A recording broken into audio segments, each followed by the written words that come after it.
भाभी ए भाजी please open the door. English मत बोल ना तो जानी क्यों जा चोर। ए भौजी आवा हो।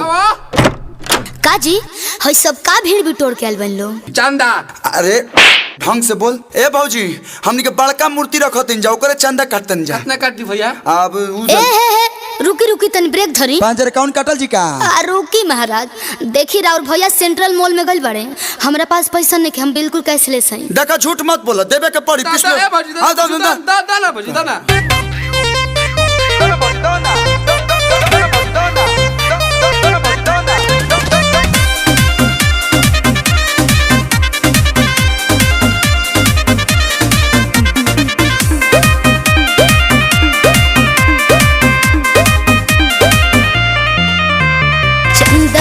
धंधा कवन बाड़ कइले बक्सर से आरा तू बाहर हिलइले साथ में छपल बा बागी वालिया। अरे चंदा में धंधा कवन बाड़ कइले बक्सर से आरा तू बाहर हिलइले हो कैसे नहीं खेत मांगी का लोन पे जल्दी भैया नहीं खन भौजी होम पे फटा फटा फोन पे जल्दी भैया नहीं खन भौजी होम पे तो फटा फटा फोन पे। अरे डिजिटल हो जाए हट बोलो कि नहीं जैसे बोली निकला के न राउर आदत बा बहुते बाउर। जल्दी कुछ नहीं खेत दे दो। ए भौजी गेहूं चाउर। अरे गेहूं चावल के जमाना बा। मसूरी ले ला। क्या मसूरी ले ला।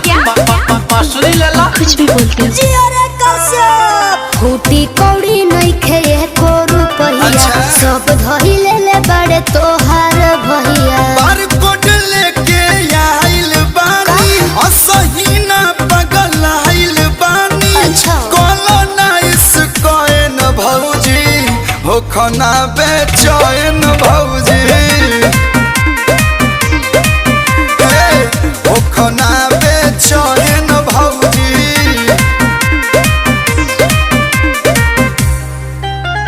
बानी परेशान अब कर जन हरान बाहर चल बसे रुपया चुपचाप धोलना साफ कंजूसे बड़ू का तो का करी तो सुना ए भौजी हो भैया से ट्रांसफर करवाई दाना हो। ए भौजी हो भैया से ट्रांसफर करवाई दाना हो। दता है ना मोबाइल रुको तारा भैया के वीडियो कॉल लगाओ तनी। हेलो हाय देखी जी राउर में दुलरुआ भाई हमरा के परेशान कइले बालो चंदा के नाम पर। हाय नहीं की देते भैया। अरे दे दहो कितना के रसीद काट दी? 1.5 लाख के काट दी का ब्याह? चांदा मांगता रहा कि सैलरी मांगता रहा सर। मजाक करता 5100 दे दी। काट दो